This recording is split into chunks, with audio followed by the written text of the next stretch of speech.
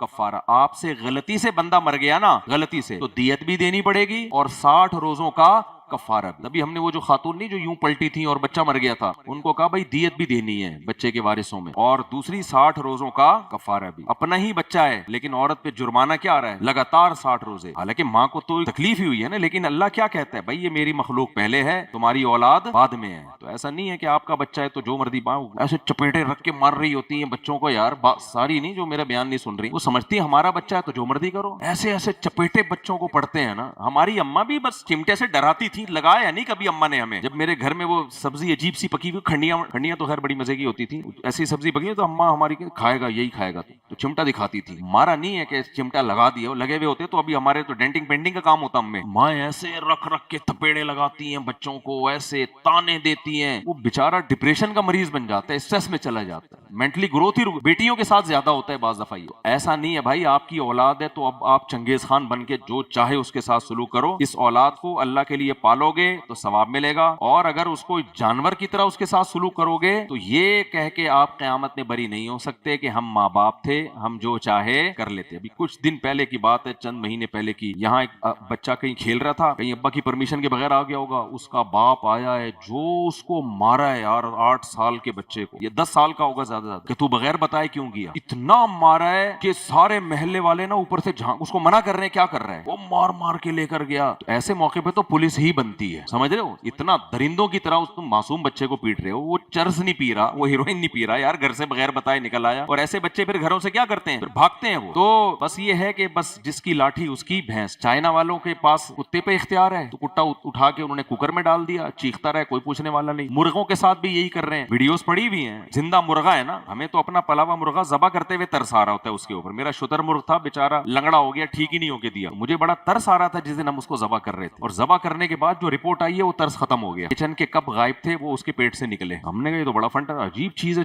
آدھا 2 ٹکڑوں میں تھا، نیا نیا کھایا تھا کپ اس نے. اور کچھ کپ جو تھے، چمچے، کپ، پلیٹیں، وہ بجری کی صورت میں نا تحلیل ہو چکے تھے. یہ شتر مرغ سب کچھ کھا جاتا ہے، یہ عجیب ہی چیز ہے بھائی. یہ تو کپ کھائے گا، پتھر کھائے گا، چمچے کھائے گا، تالا پھینکو گے نا تالا کھا جائے گا یہ. تو جب یہ چیزیں نکلی نا اندر سے پورا میں نے تو اس کی تصویر بھی لی تھی، ایک کپ 2 حصوں میں ڈیوائیڈ ہوا ہے. تو ابھی یعنی ثابت کھایا ہوگا اس نے، اور وہ میدے نے جا کے ابھی 2 حصوں میں ڈیوائیڈ کیا تھا اس کو. خیر، تو میرے بھائی کمزور پر ترس کھاؤ، کمزور پر ظلم کرنے کی تمہیں اجازت نہیں ہے. زندہ مرغا، ہمیں مثال دے رہا تھا، ایسا ہوتا ہے زندہ مرغا کھولتے ہوئے پانی میں ڈال دیتے ہیں. زندہ مرغا پھر کیا کرتے ہیں؟ اس کو نکالتے ہیں، وہ ابھی زندہ ہے، اس کے پر نکال رہے ہیں. یار پر نکالنے کے لیے، کیونکہ بوائل پانی سے پر نرم ہو جاتے ہیں نا، اس کو اتنی اذیت دے رہے ہو یار. اس کو ذبح کر دیتے، تم تو ذبح کے بھی قائل نہیں ہو، سر پہ چوٹ مار کے ہلاک کر دیتے. اس کے بعد آپ جو مرضی کرو اس کے ساتھ، لیکن اپنی آسانی کے لیے، صرف اپنی آسانی کے لیے اس جانور کو کس قدر عذاب دے رہے ہیں. تو میرے بھائی جب ہم جہنم کی آیتیں سنتے ہیں نا تو ہمیں فرعون پہ بھی ترس آتا ہے کہ اللہ نے اس کو صبح و شام، اللہ کہتے ہیں جہنم پہ جلاؤں گا. لیکن جب اس کی حرکتیں دیکھو گے نا، جو اس کے ظلم، جو معصوم بچوں کو ماؤں کی گود سے چھینتا تھا اور کیا کر دیتا تھا؟ ذبح. تو جس نے وہ چیخیں اپنی آنکھوں سے دیکھی ہے نا، وہ کہے گا اللہ تو دن میں 2 دفعہ آگ میں جلا رہا ہے، کو 10 دفعہ آگ میں جلایا کر اس کو، اور اس کو مت چھوڑنا.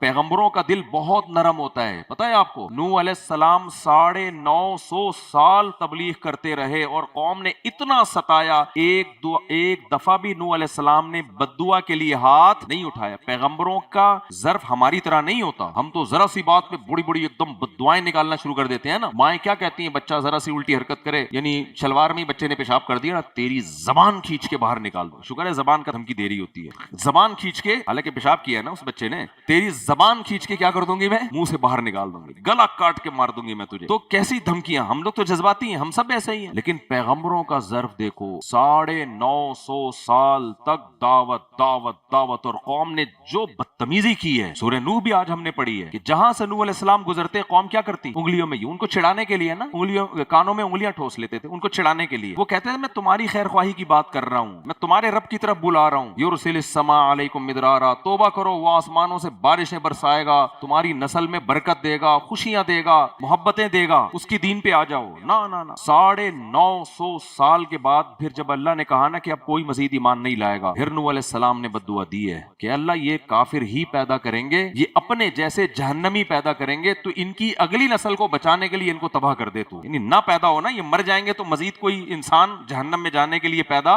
نہیں ہوگا. اتنا بڑا ظرف ہوتا ہے. تو حضرت موسیٰ کا بھی بہت بڑا ظرف تھا, وہ تو اور قوی القلب پیغمبر تھے نا. کتنا ستایا ہوگا فرعون نے موسیٰ کو, کتنا ستایا, اتنے معجزے دکھا دیے. اور اللہ اتنے ظالم بادشاہ کے پاس جو ہزاروں بچوں کا قاتل ہے, ہزاروں بچوں کو قتل کر رہا ہے, ماؤں کے سے چھین رہا ہے, غلام بنا کے رکھا ہوا ہے, ان پہ ظلم کر رہا ہے, اور یہ سب منظر اپنی آنکھوں سے دیکھ رہے ہیں. اس کے بعد بھی قرآن کیا کہتا ہے, جب فرعون کے پاس جائیں, قولا لہو قولا لینا, اے موسیٰ نرم بات کرنا, تنزیہ لب و لہجہ, شدت والی زبان استعمال, بولو محبت سے. یہ کس کا ظرف ہے بھائی, اللہ کا, جو سب سے بولو نا وہ بہت ہی حلیم. اللہ کا نام کیا ہے, حلیم. حلیم کا مطلب انتہائی برداشت والا. تو جتنی برداشت اللہ کی ہے اتنی کسی کی نہیں. کس قدر یعنی اللہ کا حلم ہے نا. صرف یہ نہیں کر رہا کہ بچوں کو قتل, مخلوق کے حقوق بھی, اللہ کے حقوق بھی پامال کر رہا ہے. اللہ کے حقوق کیسے بھائی, تجھے خدا نے پیدا کیا, تو لمحہ بلمحہ اس اللہ کا محتاج ہے. آج تجھے بیمار کرنا چاہے تو ٹھیک نہیں کر سکتا اپنے آپ کو. آسمان سے بارشیں بند کر دے تو تیری اوقات 2 دن میں سامنے آ جائے گی, یہ ساری حکومت تیری ختم ہو جائے گی. زمین سے تناور درخت پیدا کر رہا ہے, تیری ماں کی چھاتیوں میں دودھ پیدا کیا تھا جب تو پیدا ہوا. اتنے احسانات اللہ کر رہا ہے, اور تجھے پتا ہے میں نے مر کے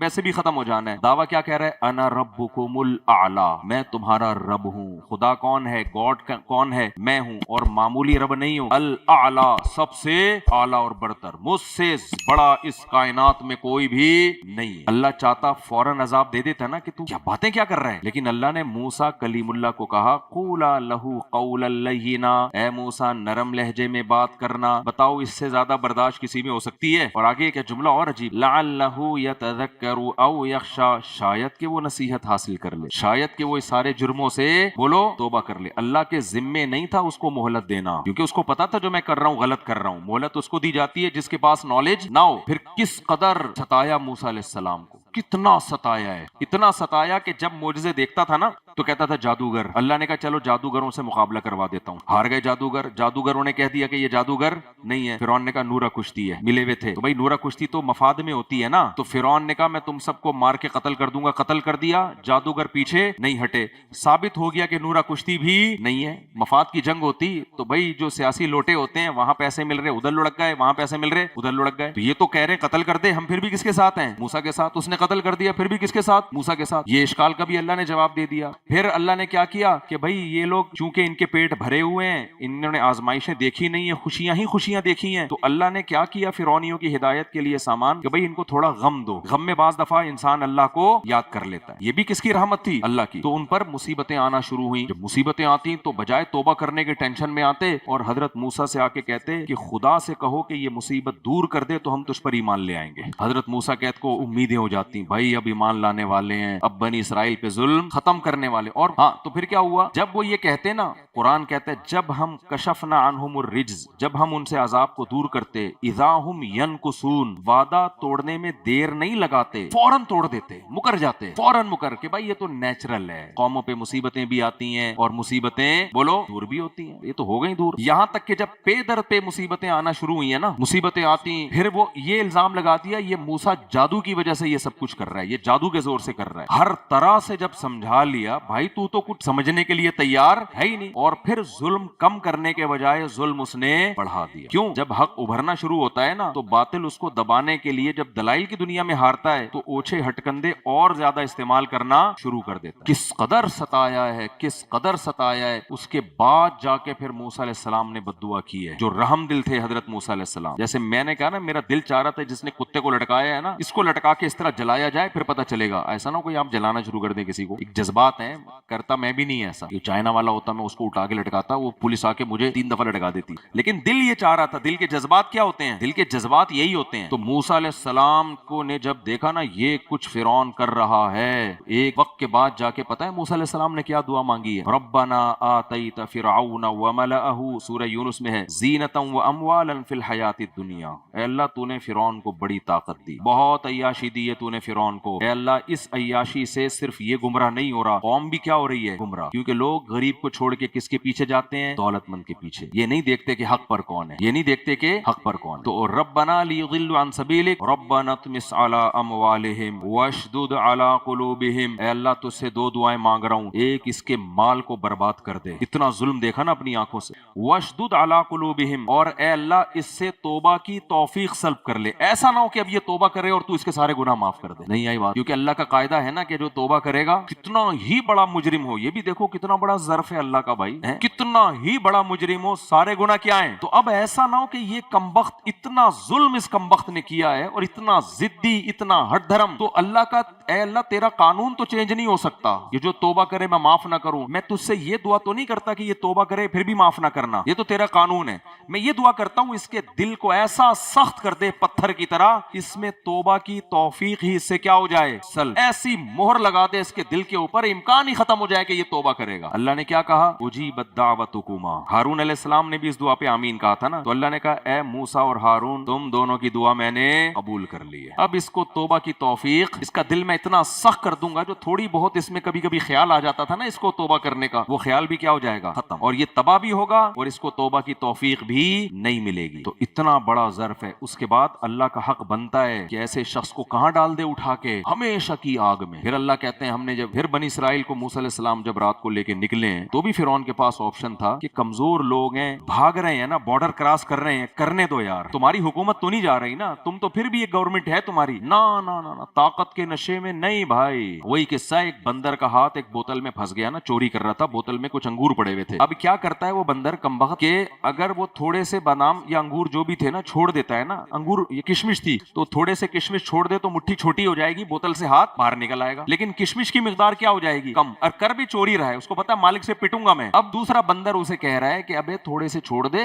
اور ہاتھ باہر نکال لے، کم از کم اس وقت پٹنے سے تو بچ جائے گا۔ وہ کہہ رہا ہے نہیں، میں پورے سارے کشمش ایک ہی دفعہ میں نکالوں گا۔ تو پھر تو پٹے گا کہ نہیں پٹے گا؟ وہی ہوا، مالک آیا، اس نے دیکھا یہ تو چوری کر رہا ہے، یہ تیرے لیے تھوڑی میں نے کشمش رکھی ہوئی ہے۔ تو یہی حال کس کا ہوا؟ فرعون کا۔ یہی بہت سے لوگوں کا حال ہے بھائی، اب بنی اسرائیل بھاگ رہے ہیں، جانے دے یار، کہ تمہاری تو اسٹیبل گورنمنٹ ہے نا، تمہیں کیا نقصان ہو رہا ہے ان سے؟ نا نا نا نا، فرعون نے منادی کرائی بھائی بھاگنے بھی نہیں، پٹو، مار کھاؤ اور جاؤ بھی نہیں یہاں سے۔ یہی آج فلسطین میں ہو رہا ہے، بارڈر بھی کراس نہیں کرنے دے رہے ان کو، غزہ والوں کو بارڈر بھی سیل کیا ہوا ہے۔ تو بھائی اللہ غافل نہیں ہے، ایسا نہیں ہے کہ اللہ کو پتہ ہی نہیں کہ کیا ہو رہا ہے دنیا میں۔ تو جب وہ گیا ہے اور پھر اللہ نے آخری چانس بھی دیا فرعون کو، وہ چانس کیا تھا؟ فرعون کے سامنے معجزہ ظاہر ہوا ہے کہ دریا بیچ میں سے پھٹا ہے۔ دنیا میں کبھی ایسا ہوتا ہے بھائی کہ کسی قوم کے لیے دریا کالطود العظیم، قرآن کہہ رہے لہریں جو تھی نا، ایک ادھر پہاڑ بن گیا اور ایک ادھر پہاڑ، لہریں آ رہی ہیں، جمع ہو رہی ہیں، یعنی دونوں طرف سے لہریں جمع تو ہو رہی ہیں لیکن پہاڑ کی شکل میں اوپر کو جا رہی ہیں، بیچ میں خشکی۔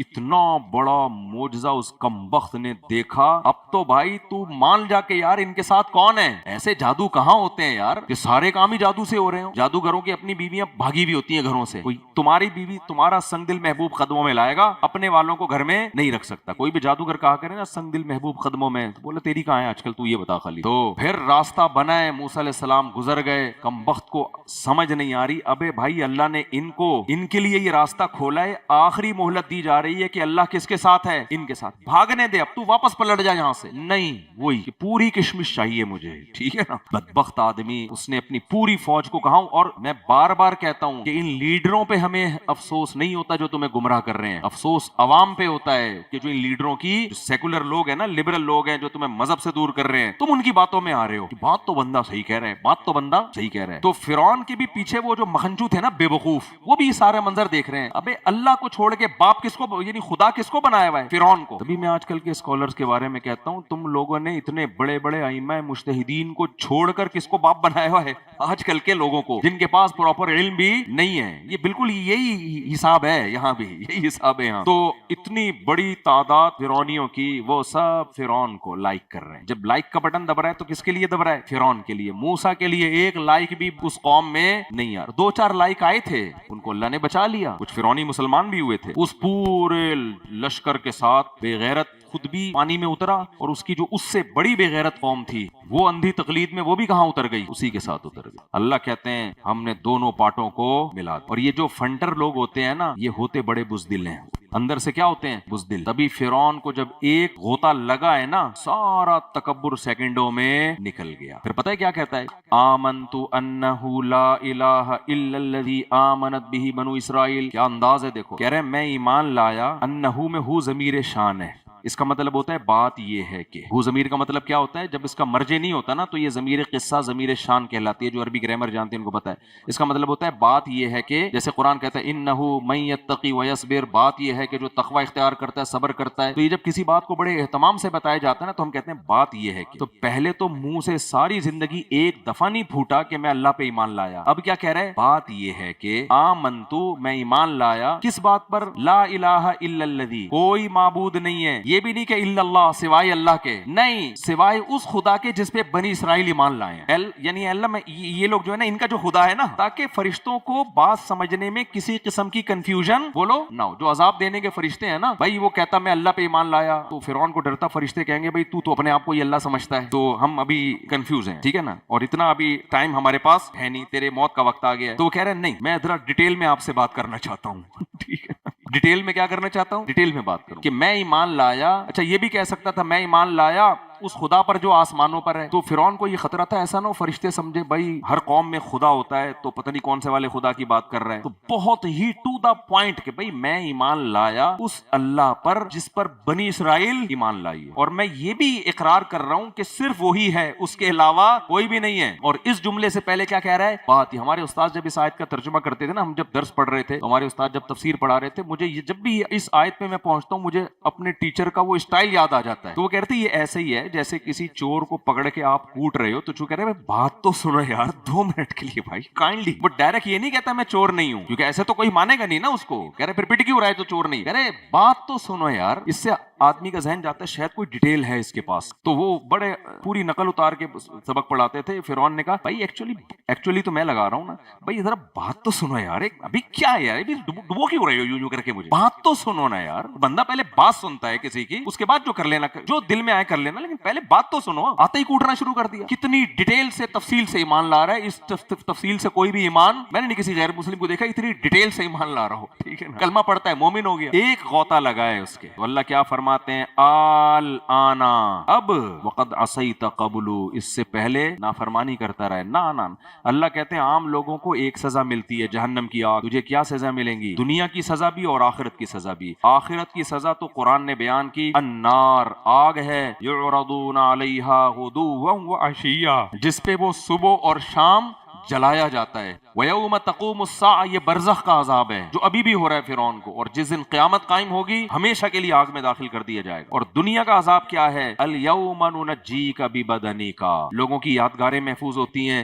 لوگ کہتے ہیں یہ وہ شخص ہے جس نے یہ چیز ایجاد کی تھی، دیکھو یہ اس کی یادگار ہے. لوگ دیکھتے ہیں نا یہ فلاں کی ہے، یہ فلاں کی ہے. جیسے ابراہیم علیہ السلام کا اللہ نے تذکرہ، جب بھی نام آئے گا تو سلام بھیجیں گے لوگ. اللہ کہتے ہیں الْيَوْمَ نُنَجِّيكَ بِبَدَنِكَ، میں تیرے جسم کو کیا کر لوں گا؟ محفوظ. لِتَكُونَ لِمَنْ خَلْفَكَ آیا، تاکہ تیرے بعد دنیا میں کوئی بھی خدا کے احکام سے تکبر کرنے والا پیدا ہونا تو دنیا کہے کہ ایک شخص تھا جس کو ہسٹری نے بھلایا نہیں ہے بلکہ اس کی باڈی کو بھی میوزیم میں محفوظ کیا ہوا ہے، تاکہ یہ ہسٹری صرف آسمانی کتابوں میں نہ رہے، ایک مشاہدے پر مبنی ایک تاریخی ثبوت ہو۔ اب جب فرعون کی بات ہوتی ہے، کون؟ وہ جو مصر کے میوزیم میں رکھا ہوا، کہتے ہیں نا لوگ، تو اللہ کہتے ہیں تیرے جسم کو محفوظ کر لوں گا میں، تاکہ تو بعد والوں کے لیے عبرت کا نشان بن جائے۔ لیکن بھائی عبرت جیسے فرعون کو نہیں ہوئی اور جن کو ہونی تھی، فرعون کی بیوی کو ہو گئی عبرت، جو اس عیاشی میں پلی ہے محل میں، ایسی عبرت ہوئی کہ قتل ہو گئی لیکن ایمان کو نہیں چھوڑا اس نے۔ تو آج بھی ایسا ہی ہے، جس کو ہونی ہوتی ہے اس کو فرعون کی لاشیں دیکھنے کی ضرورت نہیں ہوتی، وہ چھوٹی چیزوں سے بھی ہو جاتی ہے۔ جس کو نہیں ہونی ہوتی ان کے دل ایسے پتھر بن جاتے ہیں، وہ دن رات اللہ کی نشانیاں دیکھیں، اس کے باوجود بھی ان کو عبرت نہیں ہوتی۔ تو وقت کافی زیادہ ہو گیا، میں اس کو یہیں ختم کرتا ہوں۔ اللہ سے دعا ہے کہ اللہ تعالی ہمیں قرآن پر عمل کرنے کی، برائیوں سے بچنے کی اللہ توفیق دے۔ آج خواتین کا سب سے بڑا جرم بے پردگی ہے۔ اس سوسائٹی میں بے حیائی پھیلانے کی سب سے بڑی ذمہ دار کون ہے؟ عورت۔ حج ہو رہے ہیں، عمرے ہو رہے ہیں، سب کچھ ہو رہا ہے، پردہ نہیں ہو رہا عورت سے، پردہ ہی نہیں ہو رہا عورت سے، کزنوں سے پردہ نہیں ہو رہا، چچا زاد بھائی دیوروں سے پردہ نہیں ہے، بوائے فرینڈ تو ایسے کلچر ہے ہر ایک سے فری۔ بھائی عورت پر اللہ نے جو سب سے بڑا حکم لاگو کیا ہے وہ کیا ہے؟ وہ پردہ کرے۔ لیکن وہی تکبر ہے، ہم نے ملانی تھوڑی بننا ہے، ہم نے ملانی تو ٹھیک ہے بھائی، ایک دن آپ کا بھی جنازہ قبر میں بولو اترے گا، تو دیکھتے ہیں پھر کیا ہوتا ہے وہاں پہ۔ تو قبر میں سب نے اترنا ہے۔ قرآن بھی پڑا ہوا ہے، وہ میوزیم میں